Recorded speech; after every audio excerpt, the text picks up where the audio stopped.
the ring for 2 years. How much have you missed the hoopla and everything that goes along with the Floyd Mayweather fight, including being in the ring? I mean, once you've been involved with something, you know, at such a high magnitude for so many years, it's more like repetition. It's more just like, you know, back to the drawing board. But you know, it's been great to see these young fighters. You know, it's been great, you know, to give knowledge to the young fighters, to try to help the young fighters become, you know, a household name. You know, that's really one of my ultimate goals, is to take one of, you know, the fighter that's under my banner or a young fighter and take them to that next level. So, you know, as far as with me, my thing was really just, here we go again. You know, I've been here before, so I know what it takes. It is a unique opponent, though. What's been unique about your preparation for this fight? Just, you know, same old Floyd. You know, come to the gym, do what I have to do my normal workout. But you know, I'm a lot older now, so I have to let the body rest a lot more. I think the theory is that he'll be most dangerous in the opening rounds, because, and part of that being that you don't know exactly what to expect. Do you buy into that? That's the most dangerous time for you, not knowing what you're going to see on the other side? I'm going to see a warrior. I know what I'm going to see. I'm going to see a fighter. I'm going to see a warrior.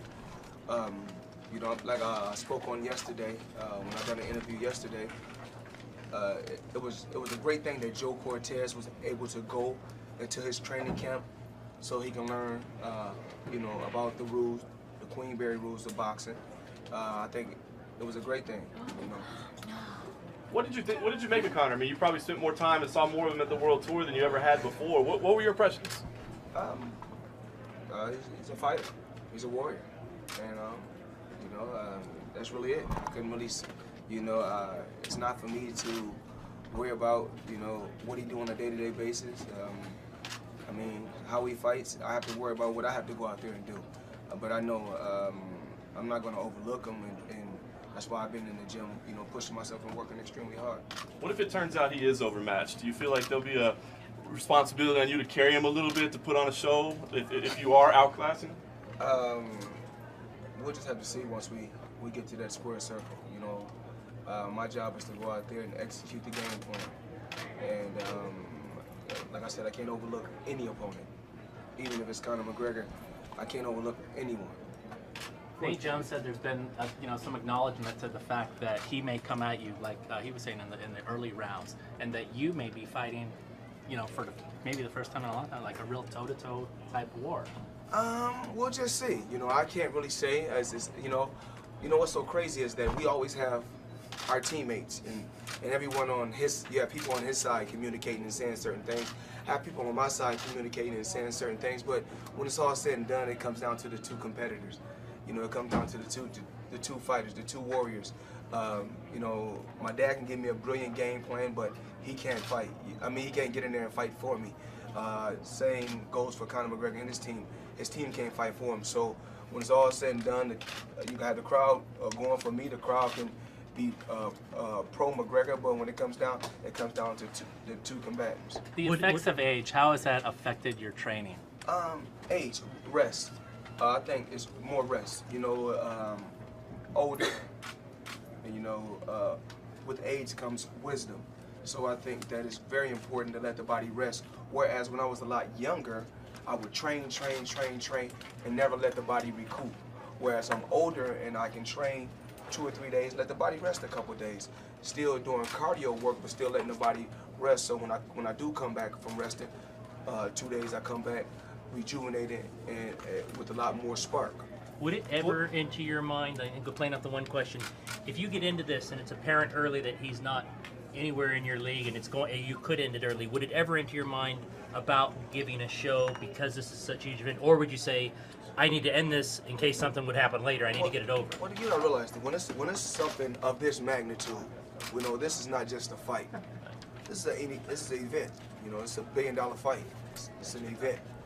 And I think we both, you know, owe the fans as well as the public, everyone that's tuning in, I think that we both should give them excitement. Floyd, how did you learn to become such a master self-marketer? Just years and years of experience. Just years and years of experience. learning. You know, started with Top Rank. When I was with Top Rank, just learning everything. Want to learn different details. He had to learn about the Nielsen ratings, just different things about the sport of boxing, about a fighter owning his own masters. You know, just different things like that. And just I didn't want to be marketed in a certain way. And a lot of times they say, "Oh, Floyd, he's the bad guy." Well, it's not really that I'm the bad guy. If everybody's on if we playing kickball, and everybody can't be on one team. Somebody got to be on the other team also. So I decided to go on the other side. Who's the bad guy this time? It's not really. I mean, I can't really say who's the bad guy. I can say that August 26th, after the fight is over, everyone's going to be happy. Floyd, I wanted to ask you, I read an article that Zab Judah commented, and he said when you get ready to fight somebody, you read their background, you study their family and all this stuff. Why do you do that? What do you get out of that helps you in the ring? It's about doing your homework. You know, like even like with Zab, it's not really watching fight tapes. It's really just knowing the person that you're facing that's across the ring from you. You want to know what that person likes to eat. You want to know what that person is doing when they're not in training camp. You know, if they're drinking, how much they're drinking, who they're hanging out with. Those are the things that you want to know. That's called really doing your due diligence and your homework on the opponent, not just watching film and fight tapes. Well, I understand that, but what benefit does it give you in the ring to have that information? So if you know that I'm eating pizza, I know, you know, I never hardly ever do, but just say that. Like, how does that information help you? How do you process that and turn it into something that helps you in the ring? Even like right now, I know how much Conor McGregor is down to. His weight. He's down. He's down. I think he was a little bit heavy. I think he's at 160 now, so he's down. Yeah, I mean, I know what's going on. Did you speak to Paulie? I don't have to worry about speaking to Paulie. Paulie's one thing about Paulie. I commend Paulie for going to camp and trying to help Conor. Of course, trying to help him step his game up to that next level. That's what it's about. You know, giving him that extra boost, and I'm glad that Paulie went to camp to help McGregor. And I think Paulie was, you know, for the tools that Paulie had, he wasn't a heavy puncher, but for him to become two-time world champion, he had to be a hell of a fighter. What is the thought process behind these smaller gloves? I mean, seems like we're gonna get a knockout one way or the other. Is that why? Was, you know, like I said, I like to follow the rules, the Queensberry rules.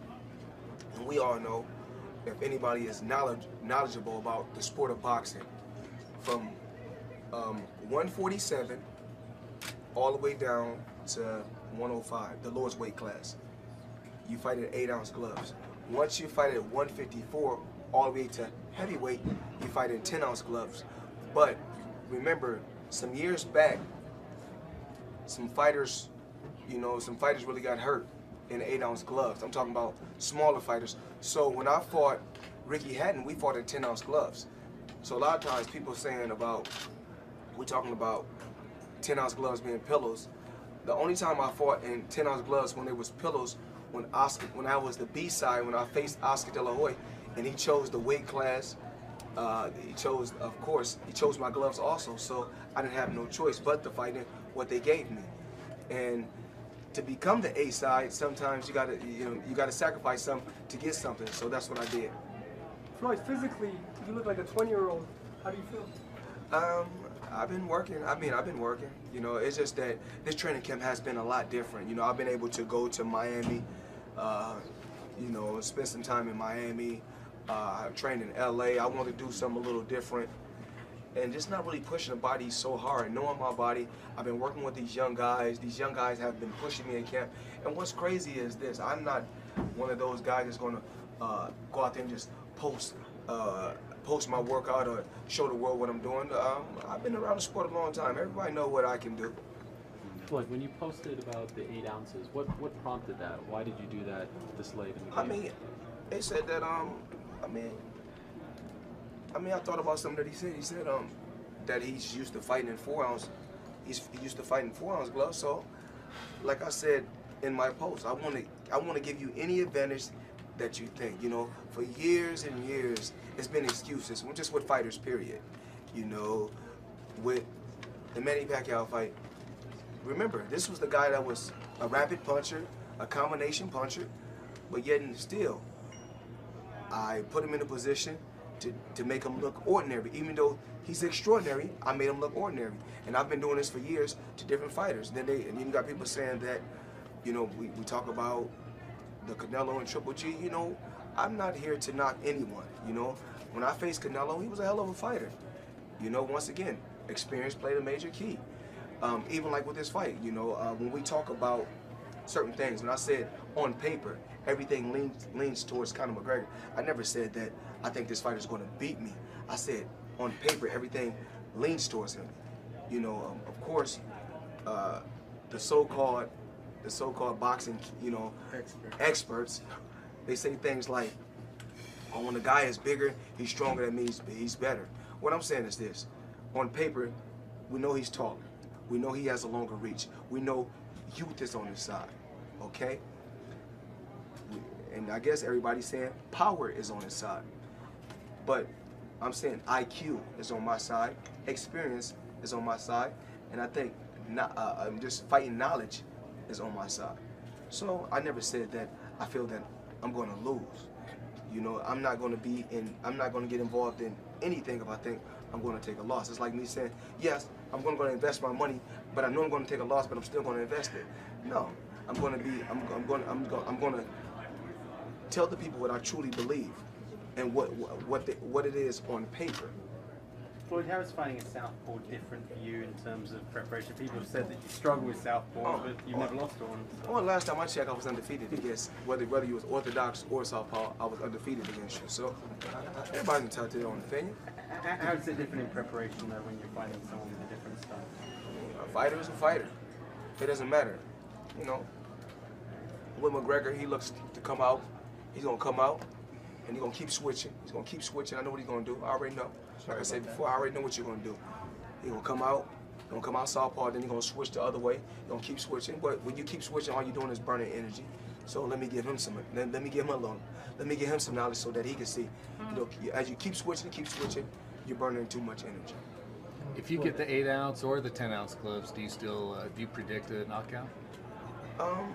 If he's going, I'm saying that he believes that it's not going to go past 4, and I believe that it's not going to go the distance at all. So he feels one way, I feel another way. We're both confident in our skills, and we'll just have to see.